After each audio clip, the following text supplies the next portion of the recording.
Hi friends, welcome back to Thinkers Academy. तो प्यारे दोस्तों, आज हम लोग स्टार्ट करेंगे CUT UG अकाउंटेंसी की शुरुआत करेंगे। दोस्तों, हम लोग इसमें देखेंगे कि अकाउंटेंसी में किस टाइप के जो है क्वेश्चन आजकल पूछे जा रहे हैं और इसमें ज़्यादा से ज़्यादा नंबर हम लोग किस तरीके से ला सकते हैं। तो इसमें अगर हम लोग बात करें तो ये पूरा अकाउंट जो है 50 मार्क्स का आपसे पूछा जाता है CUT अकाउंट में, और वेटेज जो हो इसका BST और इकोनॉमिक्स के बराबर ही होता है। दोस्तों, आपको पता है CUT में आपको अभी फॉर्म भरते टाइम 5 पेपर सेलेक्ट करने पड़ते हैं, जिसमें BST होता है, हम लोग का अकाउंट होता है, और जो है इकोनॉमिक्स, एक जनरल एप्टीट्यूड का पेपर और एक इंग्लिश या हिंदी आप जो हो सेलेक्ट करते हैं। तो आइए सबसे पहले अगर हम लोग बात करें तो आपको पता है दोस्तों, ये पूरा CUT का जो है सिलेबस 12th के जो हो अकाउंटेंसी पे पूरा डिपेंडेंट है। तो अगर हम लोग 12th के अकाउंटेंसी की सिलेबस की बात करें दोस्तों, तो आपको पता है कि आपको 2 बुक मेनली पढ़नी रहती है, जिसमें एक पूरा बुक जो हो पार्टनरशिप के ऊपर बेस्ड होता है, और दूसरा अगर हम लोग बात करेंगे तो दूसरा जो हो बेस्ड होता है कंपनी अकाउंट की बेस पे। तो आइए सबसे पहले अगर हम लोग बात करें तो फंडामेंटल ऑफ पार्टनरशिप की बात करते हैं, जिसमें हम लोग इस वीडियो लेक्चर में आपको मैं थ्योरी प्लस MCQ दोनों कराने की कोशिश करूंगा, जिससे आपका कॉन्सेप्ट जो हो ज़्यादा से ज़्यादा क्लियरिटी रखे। तो आइए सबसे पहले हम लोग देखते हैं जो हो कि किस तरीके से हम लोग सारा क्वेश्चन जो हो अटेम्प्ट करते हैं। तो अब हम लोग अगर बात करेंगे सबसे पहले इंट्रोडक्शन पार्ट की, तो पार्टनरशिप की अगर इंट्रोडक्शन की बात करें दोस्तों, तो आपको पता है पार्टनरशिप की डिफिनेशन जो हो एक्ट 1932 और इसका जो सेक्शन है सेक्शन 4 में इसको डिफाइन किया गया है दोस्तों। तो आपको पता है ये क्वेश्चन जो काफ़ी कॉमनली क्वेश्चन है कि पार्टनरशिप बताइए कि डिफिनेशन किस एक्ट के थ्रू और किस सेक्शन में जो हो बताई गई है। तो आपको पता होना चाहिए कि पार्टनरशिप एक्ट जो है 1932 और सेक्शन 4 में इसके डिफिनेशन को बताया गया है। तो डिफिनेशन क्या करती है दोस्तों, relation between person who have agreed to share the profit of a business carried on by all or any of them acting for all. तो अगर हम लोग बात करेंगे दोस्तों, तो ये जो हो पार्टनरशिप पर्सन के बीच का रिलेशन होता है, जो अपने आने वाले टाइम में अपने प्रॉफिट को किस तरीके से डिस्ट्रीब्यूट करते हैं और किस तरीके से बिजनेस को चलाते हैं। और यहाँ पे बताया गया दोस्तों कि partnership has no separate legal entity. आपको पता है कि जो legal entity, separate legal entity होती है वो कंपनी में होती है दोस्तों। तो अगर हम लोग बात करें यहाँ पे पार्टनरशिप की, तो पार्टनरशिप में कोई सेपरेट लीगल एंटिटी हमको देखने को नहीं मिलती है। तो ये होता है हम लोग का फर्स्ट लाइन में। अब हम लोग आगे बढ़ते हैं दोस्तों, तो जिसमें आपको दिख रहा होगा फीचर्स ऑफ द पार्टनरशिप की बात की गई। यहाँ से भी आपको CUT में क्वेश्चन देखने को मिल जाता है। तो अगर हम लोग सबसे पहले फीचर की बात करेंगे दोस्तों, तो आपको सबसे पहला फीचर दिख रहा होगा 2 और मोर पर्सन। तो अगर हम लोग पार्टनरशिप में बात करें तो आपको पता होगा कि मिनिमम जो हो पार्टनरशिप में कितने बंदे होने चाहिए, तो 2 बंदे होने चाहिए दोस्तों कि मिनिमम जो हो। अब 2 से कम हो पार्टनरशिप हो ही नहीं सकती, आपको जैसा कि पता है। अगर हम लोग मैक्सिमम की बात करें सर, तो मैक्सिमम की अगर बंदों की बात करते हैं तो मैक्सिमम बंदे आपके पार्टनरशिप में 50 हो सकते हैं। तो 50 जो हो मैक्सिमम पार्टनर्स जो हो आपके पार्टनरशिप फर्म में हो सकते हैं, according to the new rule 2014 rule 10 के अकॉर्डिंग। तो आपको ये याद रखना है कि 50 जो हो मेंबर्स हो सकते हैं मैक्सिमम पार्टनर की, अगर हम लोग बात करते हैं तो। अब हम लोग बात करते हैं सेकेंड जो फीचर की। तो यहाँ पे मैं थोड़ा सा आपको बताना चाहूँगा एक चीज़ और, कि अगर हम लोग जब पार्टनर की बात करते हैं, जब एडमिशन की बात करते हैं, तो क्या किसी भी पार्टनर को जो हो हम लोग फॉर्म में एडमिट कर ले सकते हैं, एडमिशन ले सकते हैं, कि कुछ उसके लिए जो हो क्राइटेरिया बनी हुई है। तो दोस्तों आपको पता होगा कि कुछ कंडीशन में जो हो पार्टनरशिप हम लोग नहीं बना सकते। जैसे अगर हम लोग माइनर की बात करते हैं दोस्तों, तो माइनर जो अगर 18 से जो हो कम एज का बंदा है, तो उसको जो हो पार्टनर्स नहीं बनाया जा सकता है, पार्टनरशिप फॉर्म में एडमिशन नहीं दिया जा सकता है। लेकिन उसको प्रॉफिट शेयरिंग के लिए उस टाइम पे हम लोग जो हो उसको बना सकते हैं पार्टनर। तो अगर हम लोग बात करते हैं दोस्तों, तो यहाँ पे आप याद रखिएगा माइनर को पार्टनर जो हो नहीं बनाया जा सकता। अगर हम लोग बात कर रहे हैं नेक्स्ट चीज़ की, तो अनसाउंड माइंड अगर पर्सन है कोई जो कि बेहोशी के हालत में है, जो कि अपने होश जो हो खो बैठा है, तो अगर उसकी बात करेंगे दोस्तों, अगर उससे आपने कोई पार्टनरशिप जो हो करा ली है, तो अगर वो भी जो हो उसके बेहोशी की हालत में, या जो जब उसका माइंड जो हो सही नहीं था तब के हालत में अगर आपने पार्टनरशिप उससे कर ली है, तो वो पार्टनरशिप जो हो लीगल नहीं मानी जाएगी, उसको जो हो पार्टनर एडमिशन नहीं दिया जा सकता है। अब हम लोग बात करते हैं नेक्स्ट फीचर की। तो नेक्स्ट फीचर आपको दिख रहा होगा दोस्तों एग्रीमेंट का। तो एग्रीमेंट आपको पता है दोस्तों कि रिटन फॉर्म में भी हो सकता है और ओरल में भी हो सकता है, जैसा कि आपको बताया गया है, क्लास 12 में भी आपने पढ़ा होगा। तो मैं आपको बस रिवाइज कराने की कोशिश कर रहा हूँ जल्दी जल्दी, कि आपको सारी चीज़ें जो हो रिवाइज होती रहे। तो रिटन फॉर्म में भी हो सकती है एग्रीमेंट और ओरल में भी हो सकती है। अगर हम लोग बात करें थर्ड फीचर्स की, तो यहाँ पे लिखा हुआ है mere co ownership of a property does not amount to the leadership. Suppose करिए एक जो हो ए है और जो हो बी है, और दोनों ने जो हो एक प्लांट जो हो बेचने की, ठीक है, या खरीदने की, जो एक प्लांट खरीदा दोनों ने मिलके। तो ये जो प्लांट खरीदा दोस्तों, ये जो मिलके इन्होंने प्लांट खरीदा, ये इनका ओनर है, ये इनके ओनर हैं। ये इनके बीच में पार्टनर्स नहीं है, पार्टनरशिप की डील नहीं हुई है कि ये प्लांट मिलके खरीदेंगे तो ये पार्टनर हो जाएंगे इस चीज़ के।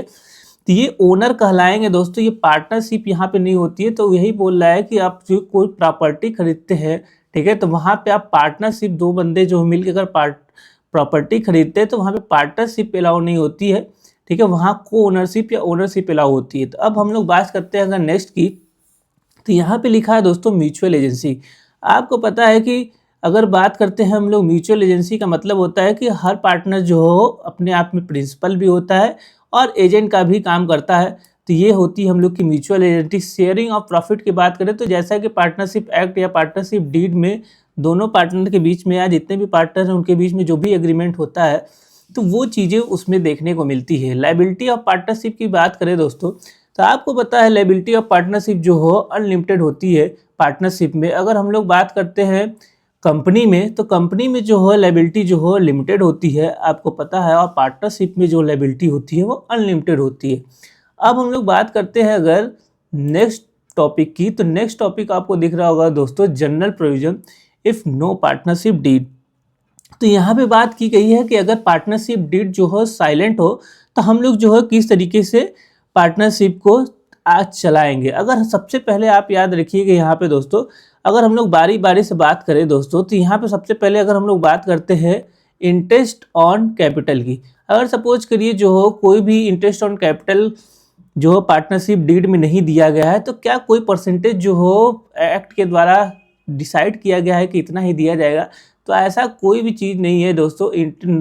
इंटरेस्ट ऑन कैपिटल के लिए अगर पार्टनरशिप डीड साइलेंट है तो कोई भी इंटरेस्ट जो हो नहीं दिया जाएगा, याद रखिएगा। तो अगर हम लोग बात करते हैं, अगर नेक्स्ट बात करें हम लोग इंटरेस्ट ऑन ड्राइंग की, तो इंटरेस्ट ऑन ड्राइंग भी आपको याद रखना है दोस्तों कि इस पर भी जो हो कोई भी इंटरेस्ट नहीं मिलता है। अगर पार्टनरशिप डीड साइलेंट है तो इसमें भी कोई इंटरेस्ट नहीं दिया जाता है। अब हम लोग बात करते हैं थर्ड इंटरेस्ट ऑन लोन की। तो अगर हम लोग दोस्तों इंटरेस्ट ऑन लोन की बात करें तो इंटरेस्ट ऑन लोन में आपको पता है कि बैंक में अगर हम लोग बात करें तो बैंक से अगर हम लोग कोई भी पैसा जो हो उधार लिए हैं, तो आपको पता है दोस्तों कि बैंक जो हो आपको खाने के लिए हो या ना हो, ठीक है, उससे मतलब नहीं है। बिजनेस में प्रॉफिट हो या लॉस हो उससे मतलब उसको नहीं है, उसको चाहिए क्या? इंटरेस्ट चाहिए, उसको चाहिए इंटरेस्ट। अब चाहे आपके पास पैसा रहे या ना, इस चीज़ को बोला जाता है, इस टर्म को बोला जाता है दोस्तों चार्ज अगेंस्ट प्रॉफिट। यही इसी का नाम है चार्ज अगेंस्ट प्रॉफिट। और बाकी जो दोनों आपको ऊपर दिख रहे हैं इंटरेस्ट ऑन कैपिटल और इंटरेस्ट ऑन ड्राइंग, ये होता है हम लोग का एप्रोप्रिएशन ऑफ प्रॉफिट। तो अगर हम लोग चार्ज अगेंस्ट प्रॉफिट की बात करते हैं दोस्तों, तो जिसमें आता है हम लोग का इंटरेस्ट ऑन लोन। अगर रेंट की हम लोग बात करते हैं तो वो भी चार्ज अगेंस्ट प्रॉफिट होता है। आपको पता है किराएदार जो हो, भले जो उसकी आमदनी हो या ना हो, कमाई हो या ना हो, सैलरी मिले या ना हो, उसको जो हो एक फिक्स डेट पे किराया देना ही पड़ता है। जब आपको, बस आप ये याद रखिएगा कि चार्ज अगेंस्ट प्रॉफिट वो होता है जिसमें जो हो हमको प्रॉफिट हो या लॉस हो बिजनेस को, आपको उसको देना ही देना है दोस्तों। तो आप इस चीज़ को जो हो याद रख के चलिएगा। अब हम लोग अगर बात करते हैं कि इंटरेस्ट ऑन लोन पे, तो इंटरेस्ट ऑन लोन को जो है मैंने बताया कि आपको पार्टनरशिप डीड में लिखा हो कुछ या ना लिखा हो, अगर जो परसेंटेज लिखा है सपोज कि पार्टनरशिप डीड में, तब तो वही दिया जाएगा। लेकिन अगर पार्टनरशिप डीड साइलेंट होती है तो आपको याद रखना है दोस्तों 6% पर एनम के हिसाब से आपको इंटरेस्ट देना है। अब यहाँ पे क्वेश्चन कई बार जो हो फंसा के पूछता है आपसे कि 6% पर एनम ना देके जो हो पर मंथ का हिसाब कर लेता है वो। तो अगर हम पर मंथ में क्वेश्चन पूछने लगे तो आपको क्या कर देना है, 6% को 12 से डिवाइड कर देना है। तो यहाँ से आपको मिलेगा 0.5% पर मंथ की बात होने लगेगी दोस्तों। तो यहाँ पे आपको ऑप्शन अगर 0.5% पर एनम का दिख रहा है तो आप इसको राइट करेक्ट करेंगे। अगर 6% पर एनम का नहीं दिख रहा है ऑप्शन में तो याद रखिएगा कभी कभी पर एनम की जगह पे पर मंथ भी पूछा जा सकता है दोस्तों, तो ये आपको याद रखना है। अब हम लोग बात करते हैं अगर पार्टनरशिप में अगर पार्टनरशिप की प्रॉफिट शेयरिंग की बात न की गई हो, तो आपको पता है कि अगर प्रॉफिट शेयरिंग रेशियो की बात नहीं की जाती है तो उसको इक्वली दिया जाता है दोस्तों, आपको ये याद रखना है। तो जैसा कि आप यहाँ पे देख रहे होंगे कि no interest to be charge on drawing, तो ये चीज़ें जो है हम लोग ने देखा। अब हम लोग बात करते हैं इससे रिलेटेड कुछ क्वेश्चन की दोस्तों। तो जैसा कि मैंने आपसे वादा किया था कि मैं आपको टॉपिक वाइज जो हो क्वेश्चन भी कराता चलूंगा। तो देखिए सबसे पहला आपकी स्क्रीन पे दिख रहा होगा question, Batman a partner in a firm with 4 partners has advance a loan on the 50,000 rupees to the firm. कह रहा है कि एक बैटमैन है जो पार्टनर है 4 पार्टनर के साथ, जो कि 50,000 का एडवांस देता है। Last 6 months of financial year without any agreement, he claimed interest on the 30,000 despite the firm being lost for the year। अब बोल रहा है क्वेश्चन कि 50,000 का उन्होंने दिया और जो हो फर्म को लॉस भी हो गया, तो और जो हो इंटरेस्ट ऑन लोन 3,000 दिया गया। तो क्या ये स्टेटमेंट सही है दोस्तों? अब हम लोग चेक करते हैं कि क्या ये स्टेटमेंट सही है कि नहीं। अब बात किया जाए दोस्तों, तो यहाँ पे 50,000 का उन्होंने लोन दिया, तो आपको पता है कि अगर पार्टनरशिप डीड साइलेंट है तो और कितना परसेंट का हम लोग इंटरेस्ट ऑन लोन लेंगे, तो 6% का आप लेंगे, तो 6% अपन 100 करेंगे, 6/100 करेंगे। तो देखिए यहाँ से हम लोग कट करेंगे, तो यहाँ से आपको दिख रहा होगा कि आपको कितना आंसर मिलता है दोस्तों। तो आपको दिख रहा है 3,000 रुपीज आया। ये स्टेटमेंट बिल्कुल सही है, तो इसका मतलब हम लोग का एसर्शन सही हो गया। तो अगर एसर्शन सही हो गया दोस्तों, तो आपको पता है कि जो डी ऑप्शन है वो तो ऐसे ही गलत हो गया, क्योंकि असर्शन जो हो फाल्स दिया है। तो बाकी 3 ऑप्शन पे हम लोग बात करते हैं अभी। अगर रीजन की हम लोग बात करते हैं दोस्तों, in the options of the any agreement provision in the partnership deed provision of the Indian Partnership Act 1932। तो यहाँ पे वही चीज़ अप्लाई होती है दोस्तों, पार्टनरशिप एक्ट 1932 में जो बोला गया है। तो हाँ, ये बिल्कुल सही है। तो इसका मतलब बोथ असर्शन एंड रीजन दोनों सही है, और एक करेक्ट एक्सप्लेनेशन भी है दोस्तों। तो यहाँ पे आपका राइट आंसर हो जाता है आंसर ऑप्शन नंबर ए। तो अब हम लोग बात करते हैं नेक्स्ट क्वेश्चन की। तो आपकी स्क्रीन पे नेक्स्ट क्वेश्चन में आता है, जिसमें बोला जा रहा है कि A and B are the partners in the firm.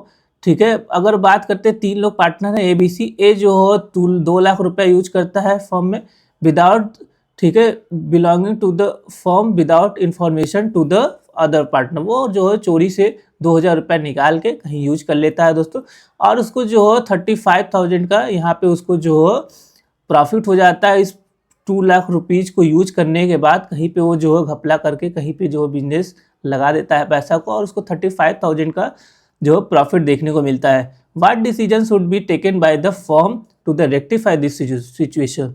तो अब बोला जा रहा है कि फर्म जो हो, फर्म को पता चल गया तो वो किस तरीके से इस गलती को सुधारेगा। तो अगर हम लोग बात करते हैं दोस्तों 2 लाख रुपए की, अगर हम लोग बात करें 2 लाख रुपए जो हो उन्होंने निकाला चोरी से, और जो उसको 35,000 का जो हो प्रॉफिट हो गया। तो अगर हम लोग बात करें तो उसको देना कितना चाहिए दोस्तों? अगर देना और आपको पूछा जाए तो उसको 2,35,000 रुपये जो हो चुकाने चाहिए। तो देखते हैं ऑप्शन में 2,35,000 दिख रहा है कि नहीं। यहाँ पे देखिए 7 जो हो इरर है। तो अगर हम लोग बात करते हैं तो ऑप्शन नंबर डी जो हो दोस्तों बिल्कुल राइट आंसर है। यहाँ पे ए नीड टू रिटर्न जो है 2,35,000 टू द फर्म। तो यहाँ से हम लोग का राइट आंसर हो जाता है 2,35,000। तो मैं आपके लिए फिर से एक बार क्वेश्चन समझा देता हूँ कि 2 लाख जो उन्होंने चोरी से निकाल लिया। आपको पता है कि जो पार्टनरशिप फर्म में आप चोरी से पैसा निकालते हैं तो ये जो हो बिल्कुल गलत बात है दोस्तों। तो 2 लाख रुपए उन्होंने निकाला, उस पैसे को यूज करके जो 35,000 का प्रॉफिट भी कमा लिया। तो यहाँ से उनको 2,35,000 जो हो रुपये चुकाने पड़ेंगे। तो आइए अब हम लोग बढ़ते हैं नेक्स्ट क्वेश्चन पे। तो नेक्स्ट क्वेश्चन जो हो देखिए आपके सामने स्क्रीन पे दिख रहा होगा, in the options of the agreement partners are entitled to. अब देखिए यहाँ पे अगर पार्टनरशिप डीड साइलेंट है तो उसको प्रॉफिट शेयरिंग जो है कैपिटल रेशियो में दिया जाएगा। तो बिल्कुल गलत बात है। अभी आपने पढ़ा कि प्रॉफिट शेयरिंग रेशियो किस में होगा? इक्वली रूप से होगा। तो पहला ऑप्शन कमीशन उसको दिया जाएगा, बिल्कुल कमीशन नहीं दिया जाएगा दोस्तों। इंटरेस्ट ऑन लोन पे अगर हम लोग बात करें तो हाँ, यहाँ इसको दिया जाएगा दोस्तों इंटरेस्ट ऑन लोन, वो भी कितना परसेंट? तो आपको पता है दोस्तों कि इंटरेस्ट ऑन लोन की अभी हम लोग बात की थी 6% की बात की थी। कोई सैलरी अगर बात नहीं की गई है उसमें तो सैलरी दिया जाएगा? तो बिल्कुल नहीं दिया जाएगा दोस्तों। और इंटरेस्ट ऑन कैपिटल भी नहीं दिया जाता है। आपको पता है कि अगर पार्टनरशिप डीड साइलेंट है तो इंटरेस्ट ऑन कैपिटल भी जो हो नहीं दिया जाएगा। तो यहाँ पे राइट आंसर हो जाता है मेरे प्यारे दोस्तों ऑप्शन नंबर सी, जो कि 1-3 आपको दिख रहा होगा। तो अगर हम लोग अब बात करते हैं नेक्स्ट क्वेश्चन की, तो नेक्स्ट क्वेश्चन आपको दिख रहा होगा the partnership deed should be properly drafted and prepared as per the provision of the dash preferably registered with the। अब यहाँ पे आपको पता है कि प्रोविजन जो है पार्टनरशिप एक्ट का अगर बात करते हैं हम लोग तो किसके थ्रू किया गया था, याद रखिएगा दोस्तों स्टैम्प एक्ट के थ्रू किया गया था and preferably registered with the registered of the form. तो यहाँ से राइट आंसर हो जाता है दोस्तों ऑप्शन नंबर डी। तो आज के लिए दोस्तों इतना ही रखते हैं हम लोग, फिर टॉपिक वाइज हम लोग इसी तरीके से जो डिस्कशन करेंगे। तो इसके लिए बहुत बहुत आज के लिए थैंक यू और मिलते हैं दोस्तों नेक्स्ट वीडियो में, तब तक के लिए बाय बाय।